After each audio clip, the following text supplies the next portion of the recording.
5.13 고마운 복음서 4대 복음서를 읽는 가장 핵심적인 가치는 예수님의 성품을 통해 하나님의 성품을 아는 것입니다. 우리는 어려서부터 많은 책을 읽습니다. 처음에는 단순한 그림책부터 시작해서 조금씩 지능이 발달하면서 내용이 더 복잡한 책들을 읽지요. 그리고 그 책이 말하려는 주제에 집중을 합니다. 이때 주제를 말하기 위해서 작가는 캐릭터 특징화된 등장인물을 등장시킵니다. 그 캐릭터들 간에 일어난 상호관계를 통해 주로 간접적으로 주제를 이끌어갑니다. 그리고 그 판단을 독자에게 맡깁니다. 또 어떤 책은 이야기식이 아니고 설교적이어서 직접적으로 그 주제에 대해서 집중하여 쓰기도 합니다. 이런 책은 판단을 독자에게 맡기는 것이 아니라 작가가 독자를 설득하는 거라 볼 수 있습니다. 성경은 이런 관점에서 보면 좀 복잡합니다.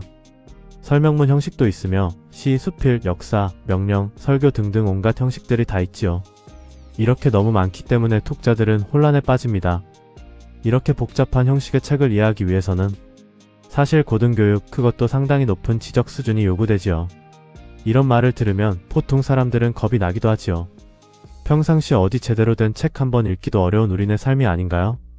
그래서 사실 생각해보면 정말 성경을 한 번이라도 제대로 읽는 사람들이 얼마나 있긴 있을까요? 이 글을 쓰고 있는 저도 사실은 구약을 반도 못 읽어봤답니다. 벌써 믿음 생활 10개월째로 접어드는데 말이지요. 책을 읽는 이유는 그 책을 쓴 저자의 의도를 파악하기 위함입니다. 그런데 성경의 저자가, 진짜 저자가 우리는 하나님이시라고 생각합니다. 그래서 우리는 압니다. 너무도 당연하게 성경의 저자도 하나님이시고 주인공도 하나님이시기 때문에 성경이 쓰여진 목적, 즉 책에 대한 저자의 목적은 하나님의 어떤 분이신지 알기 위해, 그리고 하나님께서 무엇을 우리에게 말하시려는지를 알기 위함이라는 것을 말이죠. 그런데 이렇게 저자의 의도를 뻔히 알고 있으면서도 성경을, 특히 구약을 이해하는 것이 쉽지가 않습니다. 위에서 말한 것처럼 너무나도 다양한 형식으로 너무도 많은 내용으로 성경이 채워졌기에 말이지요. 눈을 감고 성경을 한번 그려보지요. 창세기부터 출애굽기, 그리고 사사기, 열왕기까지는 파노라마 펼쳐지죠. 하지만 그 이후 시편, 전도서, 예언서 등은 좀처럼 그림이 그려지지 않습니다. 이런 부분이 읽기가 어렵지요. 고등교육을 받지 않은 사람들에게 이런 부분은 설명하기가 난해합니다. 얘들에게는 절대 설명 못합니다. 그래서 정말 구약을 통해 하나님을 알기 위해서는 대단한 통찰력이 필요할 것 같습니다. 그래도 강력한 캐릭터가 있는 부분이라면 그래도 읽을만하고 이해도 할 것 같은데, 설명문이나 시적으로 혹은 수필식으로 쓰여진 부분은 주제는커녕 읽기도 힘듭니다. 그리고 너무나 많은 사건 사고가 있어서 주제를 잡는 것도 힘듭니다. 저런 사건 사고를 일으키는 인물을 왜 등장시키셨을까? 도대체 하나님은 어떤 분이시기에 저런 끔찍한 역사가 일어나는 걸까? 성경이 복잡한 만큼 하나님에 대해서도 복잡해집니다. 사랑으로 넘치는 하나님 같으신데 너무도 무서운 하나님이시며, 용서를 하시는 것 같으시면서 복수를 하시고, 흥하게 하시는 것 같으면서 망하게 하시고, 아브라함의 자손들을 번성하게 하시는 것 같으면서 쇠하게 하시고, 이스라엘이 번영하는 것 같으면서도 망하게 하시고, 참 알쏭달쏭합니다. 하나님의 의도는 무엇인지, 설령 그렇게 두꺼운 구약을 여러 번 읽고도 하나님에 대해서라면 글이 썩 내놓고 얘기를 하기 힘듦을 주위에서 경험해봅니다. 그래서 여기서 또 다시 한번 4대 복음서에 대해 고마움을 느낍니다. 이는 예수님을 통해 그나마 쉽게 하나님을 알 수 있기 때문이죠. 하나님께서 인간의 모습인 예수님의 형상으로 이 땅에 오셨으니 이제 우리는 4대 복음서에 나와 있는 예수님을 알면 되는 것이니까요. 그리고 더욱 고마운 것은 4대 복음서는 구약과는 다르게 보통의 성도들이 읽기에 아주 편하지요. 이는 캐릭터가 살아 움직이기 때문입니다. 주인공이 직접 생생하게 말을 해주며 그을대기를 동화같이 이야기로 풀어나가기에 머리에 그 생생한 현장을 그리며 읽을 수 있기 때문에 쉽게 몰입할 수 있죠. 이것이 4대 복음서와 사도행전만의 특징입니다. 이들 신약 부분을 제외한 나머지 부분은 그림으로 형상화시킬 수가 없습니다. 그래서 어렵습니다. 그래도 우리의 현실과 맞닿아 있으므로 구약보다는 더욱 관심이 가게 읽을 수는 있지만은요. 그래서 성경을 그렇게 읽기 싫어하신 분들도 웬만하면 그래도 마태복음 정도는 읽어봤을 거라 봅니다. 마태복음을 읽고 나면 나머지 복음서도 그냥 읽히지요. 대체로 중복되는 부분들도 많고 예수님의 생생한 말씀들이 어떤 부분들은 어렵기도 하지만 대체적으로 우리에게 아주 편하게 다가오니깐요. 4대 복음서를 읽고 나서 구약과 비교하면 어떻습니까? 구약은 4대 복음서와는 다르게 참으로 복잡하며 다양한 형식을 띠고 더군다나 두껍기도 하여 읽다 보면 그 저자가 말하고자 하는 의도와 주제를 잡아내기도 힘들며 때때로는 주제를 잡아내더라도 다음 장으로 넘어가면 다시 헷갈리기도 하지요. 이런 관점에서 보면 얼마나 다행입니까? 우리에게 4대 복음이 있다는 게, 이렇게 편하게 읽을 수 있는 말씀들이 성경에 있다는 것이, 그리고 하나님 자신이신 예수님께서 직접 말씀하신 것으로 이들 복음서가 채워졌으니 그 말씀의 진리가 얼마나 정확하겠습니까? 복음서는 성경의 주인공이신 하나님에 대한 말씀을 직접 전합니다. 어디 한번 봐볼까요? 마태복음 5장 45절 그래야 너희가 하늘에 계신 너희 아버지의 자녀들이 되리니 이는 하나님께서 그분의 태양을 악인과 선인 위에 떠오르게 하시며 의로운 자와 불의한 자 위에 비를 내리심이라. 하나님과 우리들의 관계를 언급하셨습니다. 또한 하나님이 어떤 분이신지도 말씀하시지요. 마태복음 5장 48절 그러므로 하늘에 계신 너희 아버지께서 온전하심같이 너희도 온전하라. 하나님의 품성에 대해 말씀하셨습니다. 마태복음 6장 4절 그리하면 너의 자선 행위가 은밀히 되어져서 은밀히 보시는 내 아버지께서 친히 너에게 드러나게 갚아주시리라. 하나님께서 어떻게 우리를 보고 계시는지에 대해서도 말씀하십니다. 마태복음 6장 8절 그러므로 너희는 그들을 닮지 말라. 이는 너희가 구하기 전에 너희 아버지께서는 너희가 무엇을 필요로 하는지 아심이라. 하나님과 우리를 얼마나 관심있게 지켜보시는지에 대한 말씀이지요. 이외에 예수님은 하나님에 대해 많은 말씀을 하고 계십니다. 4대 복음서를 읽으며 예수님의 행동 하나하나, 말씀 한마디 한마디, 또한 그 분의 일대기에 신경을 쓰는 것도 중요하나 예수님께서 직접 말씀하신 하나님, 아버지 등에 대한 단어에 조금만 집중하면 구약에서 느끼지 못한 하나님을 새삼스레 알 수 있습니다. 이렇게 하나님에 대해서 어렴풋이라도 생각하고 나서 구약을 읽으면 그 긴 이야기, 수없이 많이 등장하는 인물들에 대해 하나님께서 부여하신 그 등장의 의미와 역할에 대해 좀 더 하나님의 뜻에 맞게 이해할 수 있겠죠. 그렇습니다. 이것이 제가 생각하는 4대 복음의 가장 중요한 역할 중 하나라고 봅니다. 예수님을 통해 하나님을 아는 것. 그래서 예수님의 첫째 계명이 하나님을 사랑하라잖아요. 히브리서 1장 3절 그는 하나님의 영광의 광채시며 그 분의 인격의 정확한 형상이시고 예수님은 아버지 하나님과 같은 존재의 하나님이십니다. 그런 하나님이 인간의 모습으로 오셔서 실제로 우리 앞에 모습을 드러내셨으니 우리는 이 기회를 통해 하나님에 대해 더욱 그 실체로 다가가야만 하지요. 어쩌면 예수님께서는 일부러 이런 기회를 주시기 위해서 3년 반 동안을 인간과 함께 하셨는지도 모르지요. 구약을 보면 하나님도 인간과 같은 인격체적인 존재라는 것을 알 수 있습니다. 그런 인격체적인 하나님이 인간의 모습이 되었다고 해서 그 본질적인 존재의 모습 상태가 완전히 사라졌을까요? 저는 예수님께서 성령 세례를 받으시고 광야에서 40일 금식을 통해 하나님의 본질의 존재를 완연히 습득하셨다고 봅니다. 그러니 사탄과의 대결에서도 적의 존재를 거의 무시하시는 듯 귀찮은 듯 하시며 결국은 꾸중을 하며 상대를 쫓아버리셨지요. 아무리 대단한 적이라고 해봤자 하나님 예수님께서 보실 때는 기껏해야 피조물인 천사급 밖에 더 되겠습니까? 그래서 인간의 모습을 통해 하나님의 품성을 이 땅에 등장하신 예수님을 통해 추론의 봄이 가능하다 봅니다. 아들 예수님과 아버지 하나님은 동일의 지체이시니까 아들을 통해 아버지를 투과해보면 가능하겠지요. 방법은 이런 겁니다. 예수님께서 사람들을 대할 때 어떻게 어떤 방식으로 대하시나를 보는 것이지요. 그러면 재미있는 부분들을 많이 발견하게 됩니다. 그 중에서도 제자들을 대할 때가 가장 인상적인 것들이 많이 보입니다. 예수님이 가장 많은 시간을 함께했던 그들과의 관계에서 보여주신 행동과 말씀을 등을 생각해보면 예수님의 성격이 드러남을 알게 되며 그리고는 너무나 인간적인 모습에 때때로 미소를 짓습니다. 아마도 예수님의 공생애를 가지고 연극을 만들면 이러한 부분들이 많이 드러날 것 같네요. 꼭 십자가 고난만이 아니더라도 다음에 보여드리는 예는 대표적으로 두 군데를 각색해본 것입니다. 저는 이 각색처럼 예수님 공생애 기간에서 예수님이 꼭 십자가 고난같이 꼭 삶을 힘들게 사셨다는 생각은 안 합니다. 예수님도 제자들과 때로는 장난도 치고 맛있는 것도 해 드시고 하시면서 평범한 사람들의 삶과 같이 희로애락을 다 누리셨다고 생각합니다. 실제로 복음서에 이러한 예수님의 감정 변화가 다 나와 있잖아요. 이러한 예수님의 감정은 또한 구약에서 하나님의 감정과 같은 것입니다. 구약에서도 하나님은 희로애락의 감정을 드러내셨으니까요. 이것이 신약과 구약의 관계입니다. 구약과 신약은 같은 주제를 가지고 서로 보완하고 있는 것입니다. 여기에 4대 복음서를 읽는 가장 핵심적인 가치가 있는 것입니다. 하나님과 예수님이 한 분이시듯 주제도 같은 하나이기에 예수님의 성품을 통해 하나님의 성품을 아는 것입니다. 예수님을 아는 것으로 인해 하나님을 아는 것입니다. 끝으로 이제 예수님의 성품에 대해 생각해 볼 수 있는 신약의 장면으로 들어가 보겠습니다. 누가복음 24장 13절에서부터 45절을 보겠습니다. 예수께서 십자가에서 돌아가시고 3일 만에 부활하셨다는 말을 들었으나 그리 썩 믿지 못하며 낙심하며 엠마오로 돌아가는 두 제자가 12제자는 아님 부활하신 예수님을 만나 동행하며 겪는 광경입니다. 예수님께서 부활하시고 이제 마지막 말씀을 전하러 제자들을 만나러 갑니다.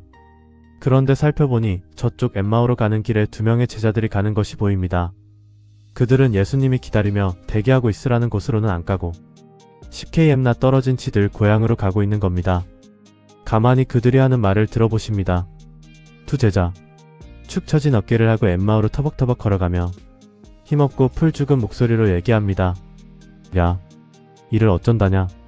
주님께서 죽으셨으니 이제 우리는 고향으로 돌아가는 수밖에 없겠구나.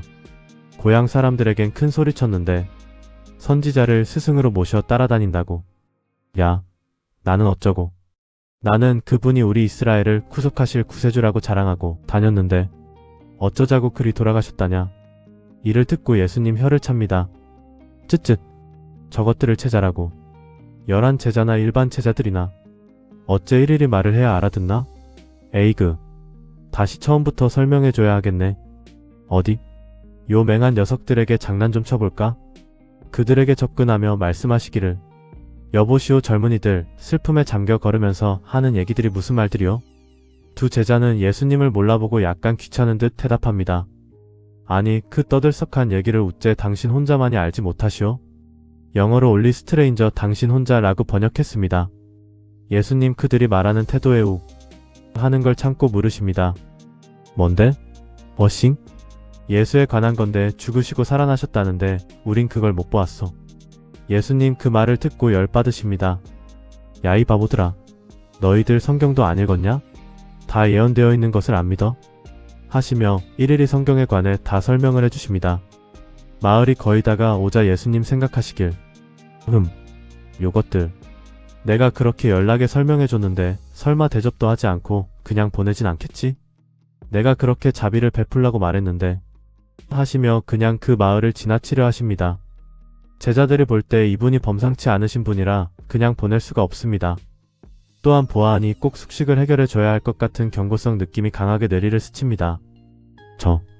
선지자님, 부디 오늘 밤은 저희와 함께 묵으시지요. 저희에게 좀 더 배움의 기회를 주시지 않으시겠습니까? 또한 저희를 깨닫게 해주심에 너무 감사해서 도저히 그냥 보낼 수가 없네요. 예수님 일단 거절했으나 그들이 워낙에 강하게 권하는 바람에 모시기는 척하시며 그들과 같이 마을로 들어가십니다. 그들과 같이 식탁에 앉으시며 먹을 것을 보니 드디어 예수님 마음이 풀리십니다. 요 녀석들. 좀 맹하긴 해도 그래도 예의는 차릴 줄 아는군. 어디? 이제 성찬을 베풀어 내 모습을 좀 보여줄까? 내 모습을 보고 나면 이제는 지들 스스로 알아서 하겠지. 오면서 그렇게 얘기해줬으니 예수님께서 그들에게 빵을 가지고 축복하신 후 떼어 그들에게 주십니다. 이에 제자들 예수님을 알아보고 입을 짝 벌립니다. 그리고 주님하고 외치려 하자 예수님이 시야에서 사라져 버렸습니다. 나 바빠서 너희들하고 얘기할 시간 없다. 이따 보자. 예수님이 갑자기 사라져 버리자 제자들 놀라며 말합니다. 아니, 주님 왜 또 사라지셨대요? 우리는 어떡하라고? 그러자 다른 제자가 말합니다. 야, 너 뭔가 느껴지지 않냐? 아까 낮에 길에서 주께서 우리에게 성경을 말씀하실 때 마음이 뜨거워지지 않던? 응? 그러네.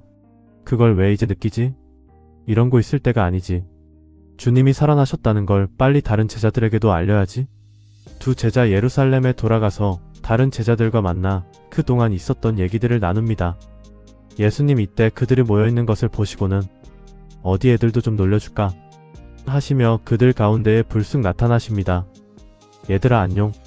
피스 투 유 너희에게 평강 있을지어다. 성경은 참으로 고상하게 번역했다. 역시나 그들 깜짝 놀라고 무서워합니다.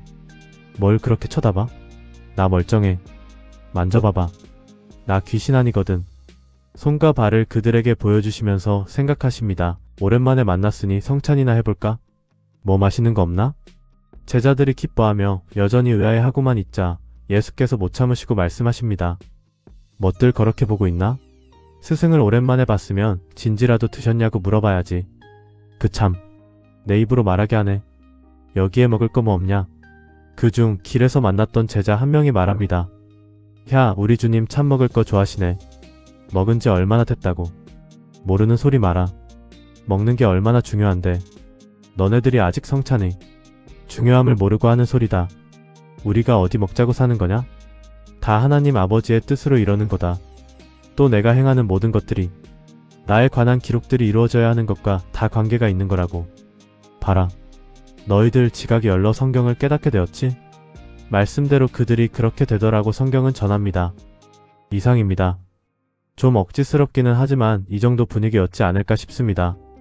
다음은 작년에 썼던 글입니다. 작년 8월이니까 믿음을 가진 지 딱 2달 만에 쓴 글입니다. 마이너스 예수님이 기뻐하시는 모습 마이너스 8.8 27 수 구약을 읽으면서 상당히 하나님의 인간적인 모습을 느끼며 감탄하기도 하고 등장인물의 소인배 같은 캐릭터에 낄낄대기도 했는데 신약을 읽으면서는 재미는 있으되 그 재미가 스토리보다는 예수님의 말씀 한마디 한마디에 집중이 돼서 시간 가는 줄 모르고 읽는 재미인데요. 그러면서도 문득 다음과 같은 생각이 듭니다. 예수님께서 이 땅에 오셔서 고통만 지니시고 가셨을까? 기쁘다 구주 오셨네 하는 말은 우리 인간들만이 하는 말일까? 예수님께서는 한번 우시고 한번 노하시고 그리고는 하며 조금 비장한 마음으로 마태, 마가, 누가복음을 읽었습니다. 아, 우리 불쌍하신 예수님, 우리를 구원하시기 위해 이런 삶을 살고 가시다니. 내가 있었음 마지막 대접이라도 잘해드렸을 텐데. 그러다가 이게 웬일이랍니까? 마침내 예수님의 행복한 모습이 눈에 그려지는 장면을 보게 되었습니다. 어찌나 흐뭇한 장면이던지 그 자리에 저도 한몫 끼어들고 싶었습니다. 그 장면을 저의 느낌으로 각색을 해보겠습니다. 요한복음 21장의 내용입니다. 예수님 한적하게 거니시며 생각하십니다. 어디 보자. 이제 다 이루었으니 아버지께 올라가기 전에 제자들하고 한번 놀아볼거나. 내가 제일 사랑하는 베드로한테 가볼까? 멀리서 베드로를 한번 쳐다보시더니 우째 쟤는 저렇게 고기를 못 잡는다냐? 예나 지금이나. 쯧쯧. 그리고 다가가시며 말씀하십니다. 얘들아 너희에게 고기가 있느냐? 베드로가 대답합니다. 없어요. 말 시키 마세요. 바빠요. 예수님 가라사대. 날 몰라보는구나. 얘야 그물을 배 오른편에 던져봐라. 그럼 얻으리라. 베드로 이 말 듣고 그거 참 이상한 분이구먼. 꼭 우리 예수님 하시는 말 스타일하고 똑같네. 없는 물고기가 어디서 나온다고. 그리도 믿져야 본전인께 한번 던져볼까? 예수님 육지로 올라오시고는 어디 보자. 우리 사랑스런 제자들 맛있는 거 해줄까? 서프라이즈 파티를 벌려봐. 고기는 역시 숯불이 최고지. 그리고 아침도 아직 못 먹을 건데 아침도 좀 해줘야겠지. 랄랄랄. 숯불을 피시고는 생선과 떡을 놓으시고는 어이 얘들아 지금 잡은 생선을 좀 가져와봐. 싱싱한 것이 최고여. 너희들 배고프지? 아침 다 됐다. 와서 조반 먹어라. 조반 다 먹고 나서 예수 가라사대. 베드로야 너 나 사랑하지? 그럼요. 베드로야 너 나 사랑하지? 그런다니까요. 베드로야 너 나 사랑하지? 베드로 심각하게 고민하며 우리 주님이 죽었다 살아나시드만 어째 그러신다냐. 심히 걱정되네. 주님 왜 이러신다요? 제가 주님 사랑하는 거 주께서 다 아시잖아요. 예수님 가라사대. 자식 사랑은 확인하는 거라자녀. 바비큐에 아침까지 해줬는데 그런 거 가지고 삐져. 너 그런 성격으로 전도 못해. 이하 생략. 하여튼 이런 분위기입니다. 무협지 같은 것을 보면 주인공이 세상의 일을 다 정리하고 마지막으로 숙세를 떠나기 전 함께했던 사람들과 회포를 풀고 떠나는 모습이 떠올랐습니다. 아마도 예수님께서 세상에 내려오셨던 목적을 다 이루셨으니 홀가분하게 제자들과 즐거운 시간 가지셨겠지요. 물론 목적을 이루었으니 신약은 해피엔딩입니다만 이 장면을 통해 예수님의 이 땅의 삶은 해피엔딩으로 마치셨다는 생각에 흐뭇해졌습니다. 물론 제자들은 이제부터 시작이지만서도